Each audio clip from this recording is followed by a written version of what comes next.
Hey, what's up, everybody? Welcome back to UFC Round-Up. I'm joined, as always, hold on, let me get my flex on, by Michael Maverick Chiesa. I'm Paul Felder. We just had UFC 271 in Houston. Robert Whittaker versus Adesanya, the rematch number 2.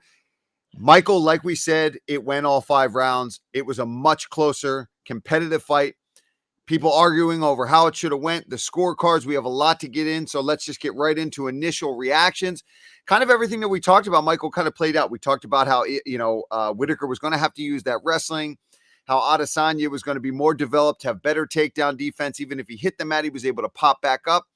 It was a great fight. I enjoyed it. Not maybe as exciting as some people out there would have liked, and we're going to get into that. We're going to have some tweets from some of UFC's biggest stars, Michael Chandler being one of them, commenting on us. What were your initial thoughts? You were there, so how was it seeing that live and in person? Well, I got to say, Paul, the fight was as close, almost as close as the shave that you have right now, because it's looking pretty tight. The fight was it was razor close to me. And, for me, it's tough because I put a lot of value in takedowns. I think that when you're going for takedowns, you're trying to pursue a path that's going to lead to you being able to dominate positions in a fight. So Robert Whittaker trying to initiate takedowns, to me, they should be valued a little more in the eyes of the judges. And if you wouldn't mind popping up the scorecards, let's just dive into that right now. There's some pretty interesting, as always, when the fights are going to these judges, you just never know what you're going to get. Jacob Montalvo and Doug Crosby both had it exactly the same. Izzy running away with the first 3 rounds, Rob winning the last 2. Mike Beltran, I love Big Mike. He's my guy, but he might have been watching a different fight. For me, I feel like round 3 was kind of the difference maker in the fight. I feel like that round could have kind of went either way. And Rob didn't only get takedowns. He got really nice high amplitude takedowns. He shot in on a double, I think in round 4, shot in on a double, went high, low, picked Israel up, took him over in what we call in wrestling to be a 4-point move. It was tough, man. I didn't disagree with the decision, Paul, but I just don't like it when I see a judge that's way off beat with a 49-46. A 3-2 for the champion is valid, but the 4-1, that's something I didn't really see eye to eye with Mike Beltran on. So I'd be interested to see if this develops enough steam to where he's going to come out and kind of explain himself. Because I think that if a judge kind of gets under the hot seat with how they scored a fight, I think it's good for them to come out publicly and say, hey, this is why I scored the fight. Give us an explanation. Make it make sense to us, because that 49-46 didn't make sense to me. Yeah, I think that's great. I think they should kind of be put under that kind of scrutiny where they have to come out and kind of explain themselves. But when I watch it, and I watched it again with fresher eyes the other day, and I was even texting our producer Ricci and some other people, because my brother was texting me throughout the night, and he had it for Whittaker, and I watched it again, and I have no issues with the scorecards. Well, I shouldn't say that. I have no issue with the decision going to the champion Adesanya. When I watched it, I just felt like the real damage was done by Adesanya. I felt like he was always in control. And even in those takedowns, and when I watched it again, I really watched it for that reason, to see what happened with those takedowns. And when you watch it again, he's able to get back up. There's never really any huge threat from those takedowns. I almost want to watch it again now to really go and make sure that I'm right. It's one of those fights where it was competitive. It was close. Maybe knowing that Adesanya won, I had that in my mind. So I'm going to go back and watch it again. I know that the 3rd round was in question, and for me, what was it? The 4th round I thought was the round that I for sure gave Robert Whittaker. And then the other ones were all very close that you could have given him. I know Gaethje came out too. We've got some tweets that we're going to pull up in a little bit on how some of the bigger stars of the UFC felt about this fight. But having watched it again, I really did score it 3-2, maybe even 4-1 for Adesanya, depending on how you score some of those close rounds. Well, you and Mike Beltran are in the 4-1 boat. It definitely wasn't round 2 by yourself though. in the open sea. But it wasn't round 2 for me. That wasn't the round that I ever had any. I didn't give that one to the challenger. I gave 4, and then I guess you could argue, yes, 5 for Robert Whittaker is how I could possibly score it in hindsight. But round 2, yeah, no. So that's where I do disagree. If you're going to give him a round, it was definitely the later rounds that I would think when he started to really pick up his steam. He started to find his takedowns, but not round 2. That's where things are getting wacky, man. It's one thing when we have judges kind of on the same page for these decisions. This is what gets confusing and pisses people off, to be honest, is when they're all over the place. They don't make any sense. There's no cohesion there. You got a guy giving 4-1, but round 2, nobody else even gave Whittaker that round 2. So that's where things get strange. So yeah, it's tough, Paul. And it's like, as much as we could sit here and harp on the judges all day, I feel like the last few shows, there's just been a lot of controversy surrounding the judging, but I got to give shine to both of these guys and how tremendous they looked on fight night. I mean, obviously, I kind of just mentioned it. Sorry, I have something in my throat. There we go. Robert's wrestling looked sensational. Like I said, he got into some great entries, nice high amplitude takedowns. He really was splitting the jab well. He snapped the champion's head back with his jab a few times. Did it really well. Nice split jab. He'd get his head off the center line. Boom. Pop him with a nice jab. And Israel has just continued to improve on what has made him so dominant. And that's just distance management. He has that great long guard, his feints and his fakes.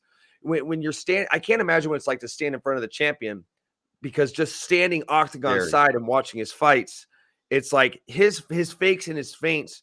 As a fighter, you're trained not to bite on your opponent's fakes and feints. But when you're standing in front of Israel Adesanya, you have to take into account any movement he make could result in him throwing something that could damage you a lot. So his fakes and his feints are on point, and the get-ups. I mean, he kind of, I think the writing was kind of on the wall for Israel. I think going into this fight, seeing that Robert Whittaker had scored 22 takedowns in his last 3 fights headed into this rematch, I think that he kind of knew the writing was on the wall and he needed to work on his wrestling more so than he has in the past. And you could tell that he did, even though Robert was able to get him down a few times.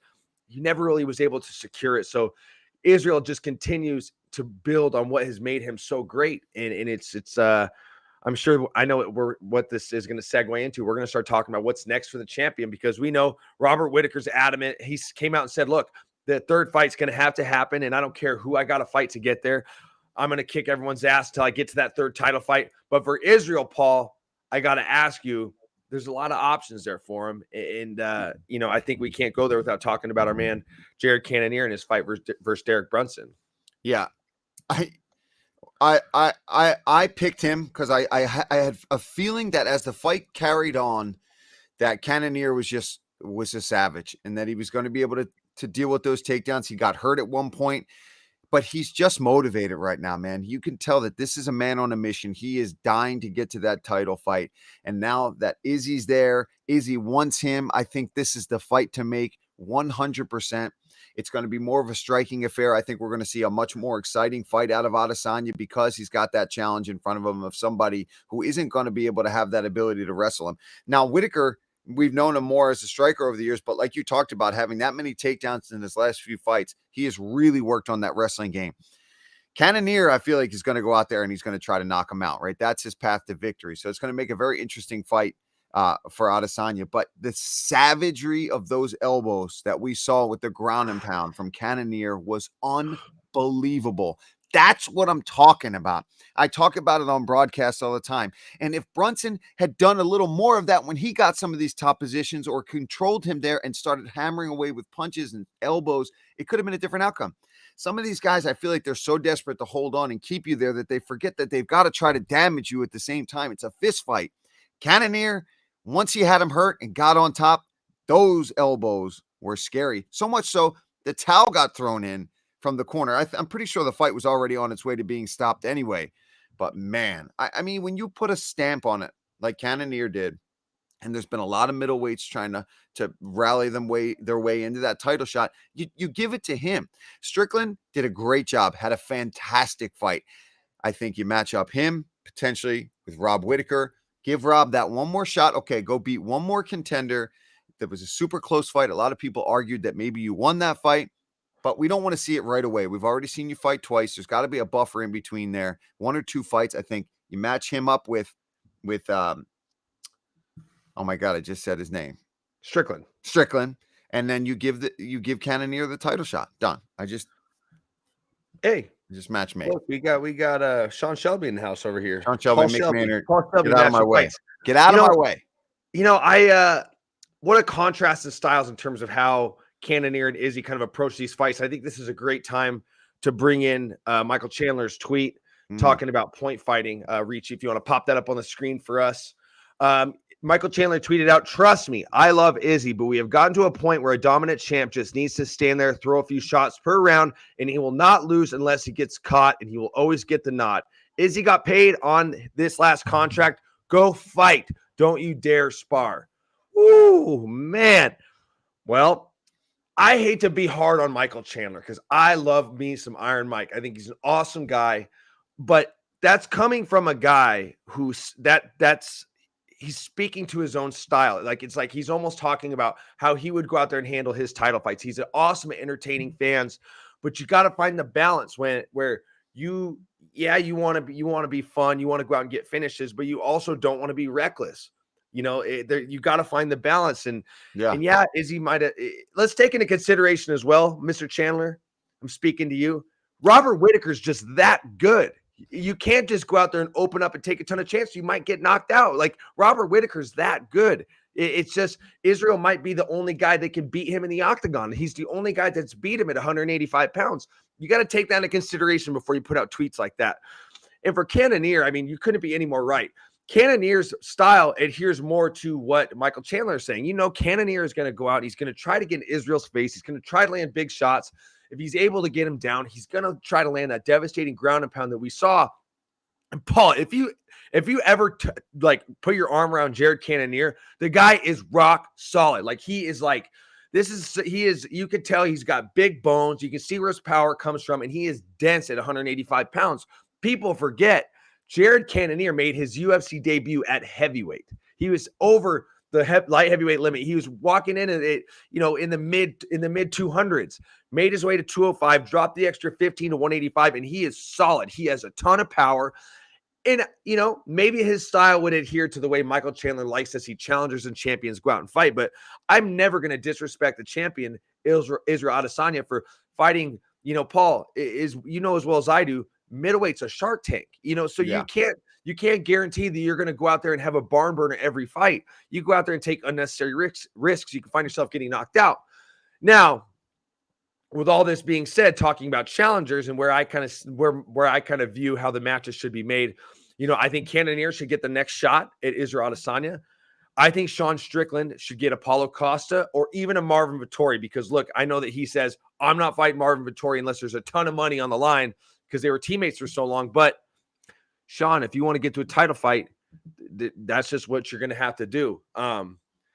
In both of those fights, in terms of Sean Strickland and Jared Cannonier, I think both of those guys will bring out that side of Israel. That I think that those guys will bring out the type of finish potentially that we saw when Izzy fought Paulo Costa. So I like both of those fights. I said it before 271 that this fight was going to go 5 rounds, and it was going to look a lot like Romero versus Izzy, where it's going to be a lot more tactical. It's going to be a very tactical fight instead of a barn burner. So Nostradamus, I kind of called that one, but nonetheless, there's still no shortage of great challengers on the horizon for Israel Adesanya. Yeah, I just don't think I don't think you can say that, right? That you can tell a champion, hey, you're getting paid now, you got to go out and fight like this just because that's how you fight. It doesn't work that way. And this is coming from somebody who couldn't help themselves but to fight like that. But not everybody's going to do that. Not everybody's that way. And Izzy's coming from such a kickboxing background. He knows how to control that ring. He knows how to land the shots and keep himself safe so that he can stay fresh. Now, you got to take these things with a grain of salt when guys say, oh, you should go out and fight like this, because do you want them to go out and have those crazy barn burners and bloodbaths, or do you want them to defend their title frequently? Because you got the fan base out there saying, you need to go have a war every time. These champions need to defend their titles more often and not be so afraid and go and put the belt on the line. Well, Izzy's one of those things. So to be both is a challenge, right? Because you're going to get your ass beat if you go and have those bloodbath type fights. You're going to need to recover. You're maybe fighting once or twice a year as a champion. Whereas Adesanya is already saying he wants that Cannonier fight in June. I mean, we're almost in March. For a champion to want to run things, he said, I mean, him and his coach said that they'd like to fight 6 times in a year if possible.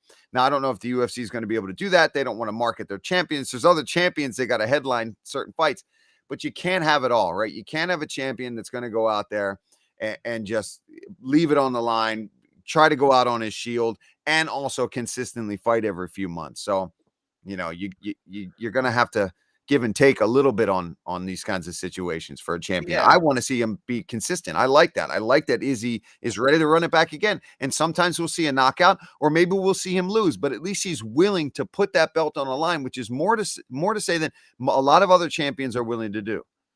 Yeah, he prides himself on being an active champion. You know, and I can respect that. We like to see dominance in the sport. We like to see fighters create like great legacies. Like this is a guy that gets that comparison to Anderson Silva a lot. And, you know, maybe we're in that, if they're really on the same career trajectory, maybe we're in that mid pack of Anderson Silva's title run where his fights weren't the best, but he was out there winning. And look, I enjoyed watching Israel fight. I even when his performances are the way they were on Saturday, I don't mind it. I don't mind seeing a guy dominate fights. And it's not like he's out there fighting a scrub, dude. He's fighting Robert Whittaker. I mean, up until Israel Adesanya made it into the title picture and became champion, we were talking about Robert Whittaker might go down to become one of the best middleweights of all time. And then boom, Israel got into the title fight and things changed. But look, we could harp on that all day. But you want to talk about fun styles. I want to talk about 5 KOs, 5-0 at heavyweight. Tai Bam Bam Tuivasa goes into Houston and plays the spoiler for the hometown favorite, Derek Lewis. Man, I mean, being there live, Paul, when you heard the shots that Derek Lewis hit Tai Tuivasa with, it sounded so nasty. Any lesser of a man would have been KO'd. And not to mention, look, Tai Tuivasa's he's got Samoan genetics. I mean, he's an Islander. You know, he's got big bones. You know, he can take a shot. And he took everything Derek Brunson had and then some and came out with that huge finish, that beautiful elbow right over the top. I mean, Paul, you're one to know a lot about elbows. I'm sure you've enjoyed that a lot. And it's just great to see Tai. It's like it reminds me of Brandon Moreno. We love the storylines of the guys that are down and out. I mean, both guys cut from the UFC at one point. And we saw Moreno's resurgence to becoming champion. And we're seeing that from Tai Tuivasa now. I'm looking now. The rankings came out today or yesterday. He's got a nice little number 3 next to his name. I mean, he's on the brink of fighting for a title. This is a guy that got cut before he went on this 5-fight win streak he's on. So I couldn't be any happier for Tai and his team. And that was just a great performance. And there's so many fun things you can do with him now. You know, Francis Ngannou, he's going to be on the mend for a long time. For 9 months, you know, with his knee surgery. So we don't know what they're going to do in terms of, are they going to do an interim title fight? You know, what's going to happen, but you automatically now have to throw Tai into the mix with the Cyril Gans, with the Stipe Miocic's, potentially with the John Jones. You have to throw him into the mix with all of these guys now. And a lot of people might be dismissive because they look at him as just a fun fighter. But he's not just a fun fighter anymore. This guy is a legit contender. He went out and put it on Derek Lewis and cemented his spot in the upper echelon of the heavyweight division. And for a guy to get a 5-fight win streak at the heavyweight division is hard enough alone, but to do it with 5 KOs, that is so hard, Paul. You know as well as I do, it doesn't matter what the odds say. When you lock the octagon doors behind 2 guys that are weighing over 250 pounds and they start slanging heavy leather, you don't know what's going to happen. It's such a crapshoot. And for him to come out on top 5 fights in a row, this guy's not just a fun fighter. This guy is a legitimate contender 100%. Oh, 100%. That elbow on the break, getting a little distance and landing it right on the temple of Derek Lewis. I mean, to send a man like Derek Lewis slumping to the canvas face first like that, that's impressive, especially when you already come back from getting rocked all over that damn cage. I mean, he was literally knocking him all over the place, and he was able to survive that in Derek Lewis's hometown of Houston and come back and get a win like that. Unbelievable. I think he deserves a big main event spot against one of these other big top contenders in the heavyweight division. Like you talked about, Cyril Gans coming off a loss. He's going to need somebody to try to get himself back up there. Stipe is looking to get back in. We still got John Jones floating on the outskirts. We don't really know what's happening with him. Does he want to come back at heavyweight? We know he wants to come back at heavyweight, but how seriously is he looking to come back? Because now there is a plethora of opponents out there that would be a great start. If he wants to jump into a title shot, I'm sure they could do that too. But if he wants to get in there, get his feet wet, there's lots of matchups. There's matchups. The heavyweight division, the middleweight division, these divisions right now are on fire, right? It seems like all we used to ever talk about was 45, 55, some 70 pounders. That was it. Now, I mean, the heavyweight division's on fire. The middleweights are absolutely tearing it up. The flyweights have been tearing it up. The UFC just right now, every single division has got something going on that's entertaining and fun to watch. But man, Ty, I think he really just changed some things in his training, in his lifestyle to go out there and just be on point. His hands look sharp. He seems calm and collected in there, and he's fun, man. This is a guy that if he can keep winning fights, who doesn't want to see him fight? You know what you're going to get. You know what the celebration is going to be. And just even in the interviews and hanging out with him and seeing him in person, he's just a fun, likable guy. I mean, this is a guy you won't see Michael Chandler tweeting about Tai Tuivasa's fights. That's for sure. No. You won't see him complaining about a Tai Tuivasa performance. Not at all. Paul, I got to put you in the hot seat. This is what I'm here for. I'm here to make you make some instinctive decisions. I want to know, who would you like to see Tai fight next? Just on a whim. I mean, you rattled off all the names. Like, who would you like to see him next? If you had to pick one guy, who's it going to be? Well, I mean, that Derek Lewis fight, that was a fight that was absolute perfect matchmaking right there. But at number 3, honestly, I think that Stipe fight makes a lot of sense. If Stipe is going to come back, he's got to get a win under his belt. He wants to get back to that title shot. Well, now the number 3 guy is sitting right in front of you. I think that's a much more interesting fight. For Tai, he's on a 5-fight winning streak, like you talked about, with all these knockouts. You go and beat Stipe, you're the next, and you just get the next title shot. That's what makes sense to me. Or, I mean, John Jones, we don't know what's going on with him. I don't think that fight makes sense. But yeah, I'd say the Stipe fight or Ciryl Gane. Yeah, for me, I'm leaning towards Ciryl Gane because I think that's the fight where we know what's going to happen. If you put Tai in there you know how the matchmaking works, Paul. If you're a striker, they like to match you with strikers. If you're a grappler, they match you with grapplers. And then once you get to the top, it's like they kind of flip the script. They want to see, how can you handle, how can we handle us kind of not matchmaking the fights for you, but letting the numbers next to your name do the talking. I say you put him in there with Ciryl Gane. Let's see how he does against a tactician. Let's see how he does against a guy that's going to move. It's not going to engage in the type of firefight that a Derek Lewis or a Greg Hardy's going to engage in. Let's see if Tai Tuivasa can go out there and fight a guy that's going to be very measured in his approach and how he's going to go at a guy like Tai. Let's see what he does against a tactical fighter. I think that's a fight that makes sense. And if you can get past Ciryl Gane, that unlocks all the doors for you to get to a title fight. Yeah. And the timing couldn't be any better. Let's say you fight Ciryl Gane at International Fight Week, then you can fight Francis Ngannou if you win when he comes out of his surgery and is done with his recovery in 9 months or however long it takes. Heavyweight divisions, I feel like we're going to see a change in who runs the top of the division. I mean, Tom Aspinall is waiting in the wings with his fight with Alexander Volkov, and he's a guy that's got a ton of hype on him. I mean, Dawkins, even though Dawkins had the loss he's already got a main event. Yeah. He's still in the main event spot. So I feel like by the time we get done with the end of 2022, I feel like the top 5 in heavyweight is going to be a lot different than what we've seen in the last few years, because it's been a lot of the same names. Yeah. So it's a really fun time for the heavyweight division in the UFC. A lot of new blood, a lot of fresh faces. And, Tai Tuivasa has cemented himself as a contender. Yeah. There's just no other way to go about it. And I couldn't be any happier for the guy. So all the changes he's made, moving his camp to Dubai, he said he's training with Gokhan Saki, as well as a lot of other great kickboxers. That's only going to make his skill set broaden and make him a better fighter. So it's a fun time to be in the Tai Tuivasa business right now. Absolutely. Heavyweight division on fire. And the prize is you get to fight Francis Ngannou. I don't know what kind of prize that is, but speaking of prizes, we have a prize now, and we're going to bring in our producer, Mr. Ricci, with our 5 rounds here. Let's get some questions going here. Cool. Got one for you. Round 1 this weekend. It was supposed to be RDA and Fazeev that got moved to UFC 272, but this weekend, Johnny Walker, Jamal Hill, main event. Your thoughts?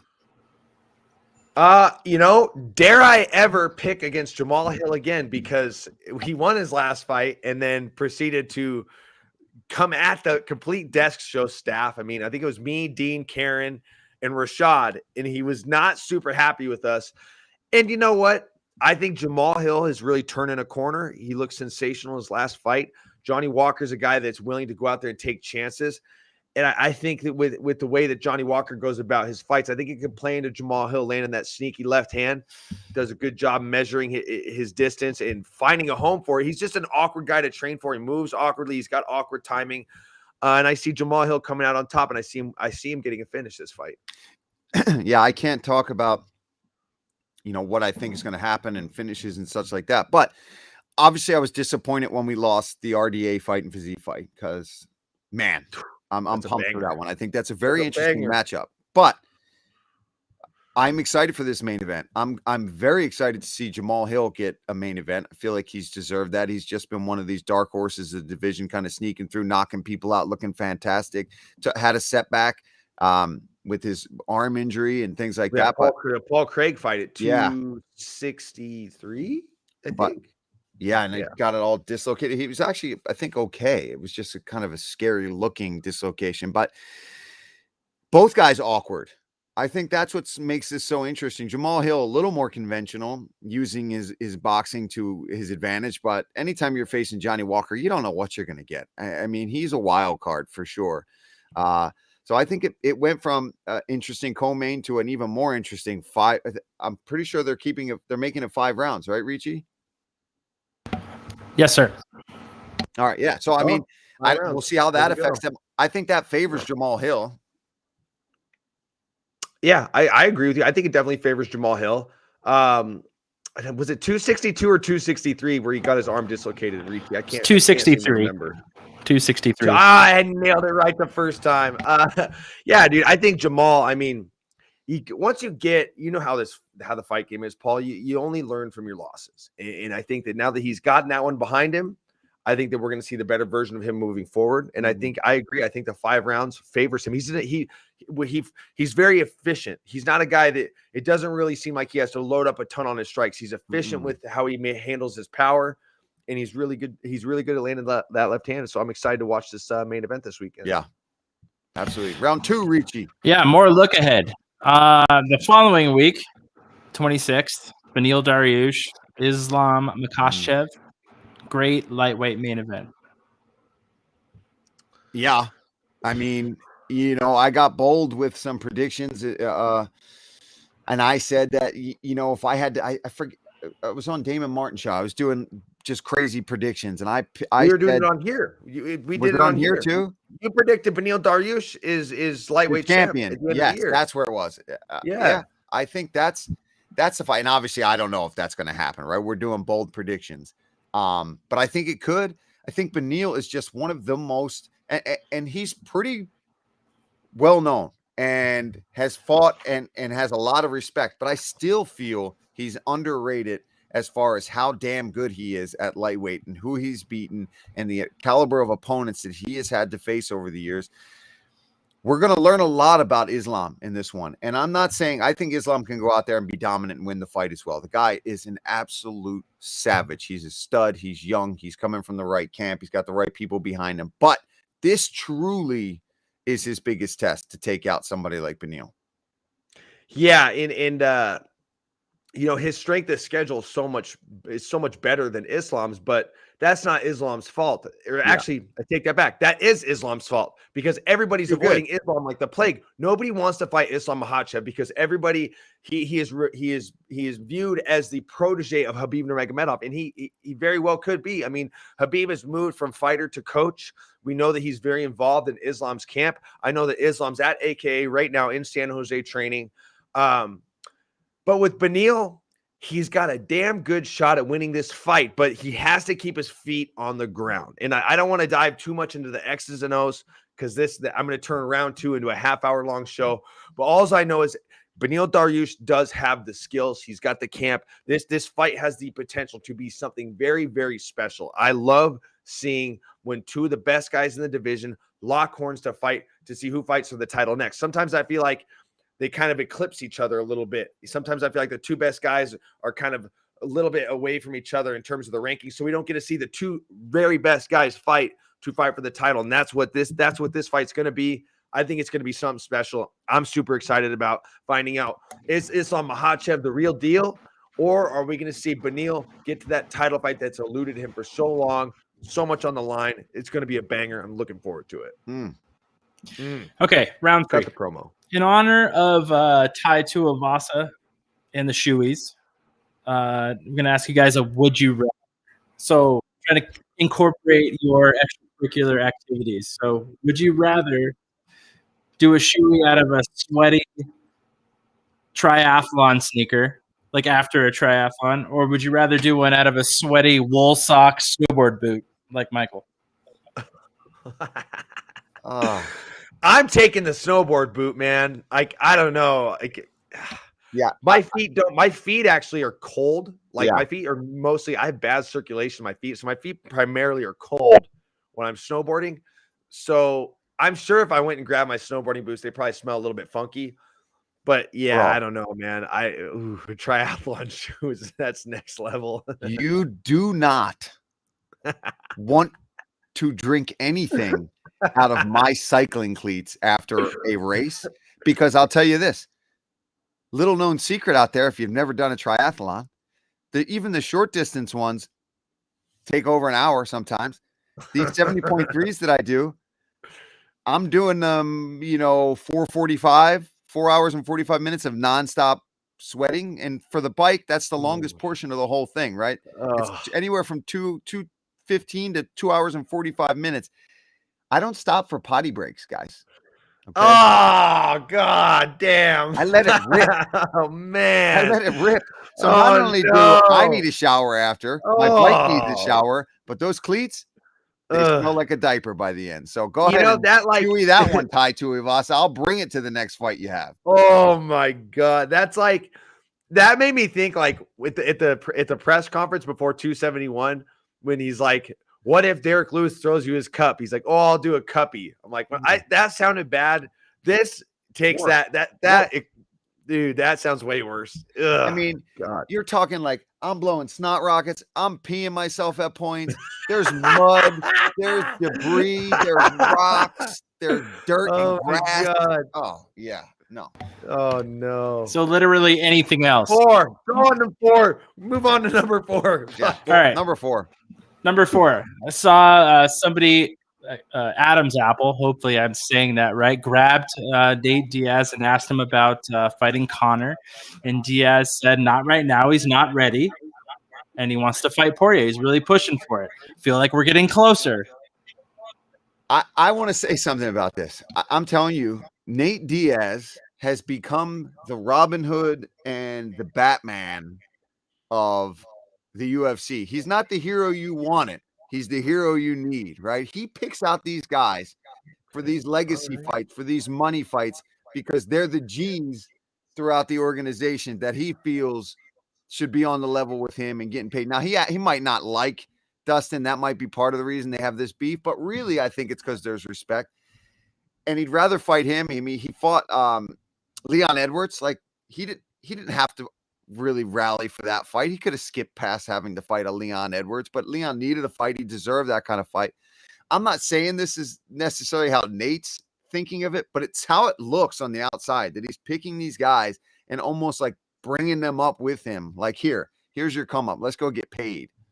So yeah, I like that. That's a good analogy, Paul. That's a great one. I spent some time actually watching the fights with the Poirier family at 271. And we actually talked about the Diaz fight. And it sounds like that's what he's pushing for. It sounds like he wants to do it this summer, maybe International Fight Week. But Diaz is lobbying for it hard. And look, I don't want to dive into the contract stuff. We all know Diaz is always kind of up in arms with the UFC about his contract and things of that sort. But look, I agree. I mean, Conor's on the mend. He broke his leg. Like Diaz wants to fight now. He doesn't want to sit and wait for Conor McGregor. So Poirier's waiting. They're basically Nate and Dustin are just waiting for the UFC to call and say it's a done deal. Like they're both probably waiting for Hunter Campbell to email him a contract. So it remains to be seen what's next for Conor and Nate and Poirier. But it just sounds like it's full steam ahead for Poirier and Nate. I think they're both just waiting on a contract. So I think Conor needs to just focus on letting the leg heal up, and then he can talk about fighting somebody. Mm-hmm. All right, last one. It's a sandwich question because we do that here. Mm. So, meatball subs, hard roll or soft roll? I'm going soft. Because I think when I think meatball sub, I think of like a warm sandwich. Like I like it. I like the bread to be a little warm. I like it to be a little softer. The cheese is melted, some warm sauce. I'm starting to get a little appetite going. I haven't had breakfast. I just think that I'm going soft bread on this one. I could do either one, but if I had to pick, I'd probably go a harder roll because here in the Philly area, there's just some really good, just hard, long rolls, just that little bit of crunch on the outside. And I almost kind of like to mash the meatballs just a little bit, not so that they're chopped up, but I kind of put them in there and I like to mash them in, get the cheese and the sauce on there. So yeah, I'll just go opposite and go, a crunchier roll on the outside. I like a little chew to my bread. You know what I mean? I'm getting a meatball sub today and I'm going to prove it. I'm going to post a link for UFC Round-Up on my Instagram story with a meatball sub. It's my off season. You know what I'm saying? I'm not getting in camp till my wedding's over in May. So you know what? Meatball sub for breakfast. Why not? Meatball subs. That's how we're going to end our show today, guys. And just always remember, hashtag any questions, be it about meatball subs, fight inquiries, whatever you want. Hashtag UFC Roundup. Come at us. Get some good questions here. We'll try to do the 5 rounds at the end here. Thanks again, guys, and we'll see you in a couple weeks or a few weeks. I'm not sure when. Richie, when are we back? Soon-ish? Right before 272. Baby. 272. Right before my bachelor party. Right before. The pre-bachelor party Roundup throwdown is going down. Let's go. Live from Michael Chiesa's bachelor party, UFC Roundup coming up soon. Let's go.